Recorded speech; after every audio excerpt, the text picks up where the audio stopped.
Alito. My name is Juliette Morris Williams, and I am a member of the Choctaw Nation of Oklahoma and a registered Choctaw artist. I'm honored to be in this show. I've been creating art in one form or another my entire life. I was born in Washington, D.C. in 1966, and in the 70s, our family settled in San Jose, California. That's where I started taking a lot of art classes. I learned Choctaw jewelry and design from my uncle and aunt, who were well known craftspeople who traveled through America showing their pieces. They've since passed on, but I honor them with my current work. When I graduated, I auditioned for and it was accepted into the Alvin Ailey American Dance Theater's professional division, New York City.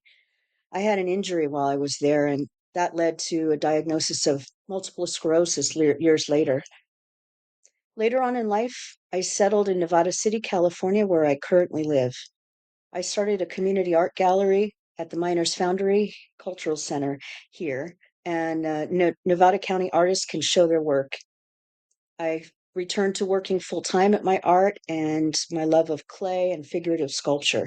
And I've been showing my paintings and sculpture at various places in Northern California and the Bay Area. And now I'm spreading to other parts of the country. I received several grants in 2022 to go to Mexico City to study the work of Frida Kahlo at her home, Casa Azul, and ancient art at the Anthropology Museum there. And that's what brought me to my current studies and work, bringing in all the culture of my father's family in Oklahoma.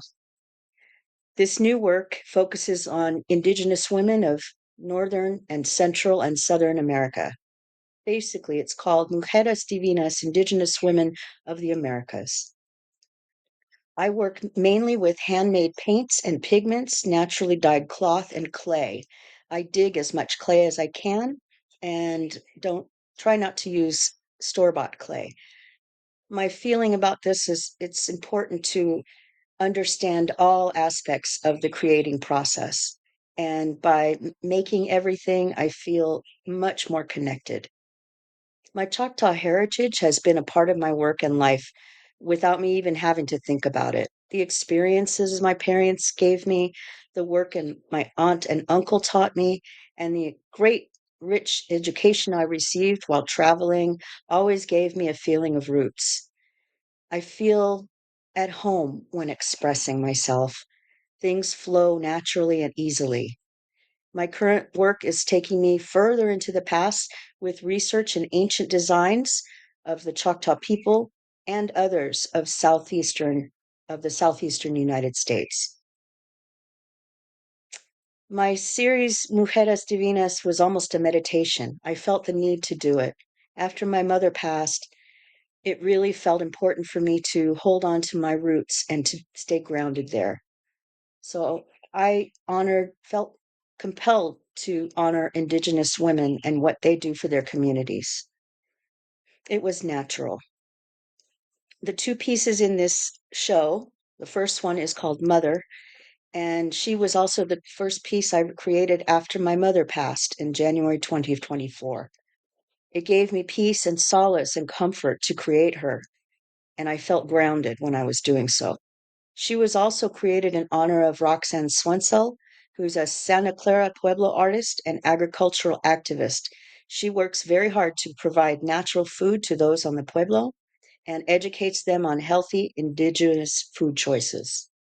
Rapa Nui, or Serafina, was created in honor of Serafina Heirangi Moulton Tepano, who is a Rapa Nui multidisciplinary artist, and she studied ancestral navigation with Maoris of Aotearoa, and she excels as a traditional educator. She preserves her native language and passes it on to the children of the island. The island is Easter Island, or Rapa Nui. In addition to her commitment to teaching, Serafina has a passion for surfing and love for the sea, and she participated in the Schmidt Ocean Institute study in 2024 off the coast of Chile, where it is the deepest waters ever explored. Art is such an incredible tool in preserving and sharing Indigenous knowledge. It can touch us inside, reach emotions that might be buried or forgotten and just need to be remembered. Art can be a prayer. When creating my work, I generally start with a concept, but not always. It's wonderful to have clay in front of me and just let go. And sometimes that's all I do.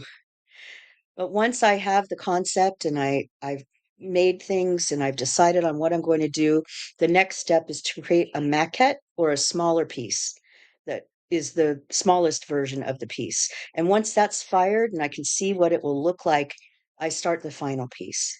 It's a long process, probably 3 to 4 months for each piece. And as mentioned, I do create with as much natural materials as possible, actually all of them, except if I use thrifted or materials that are need to be reused.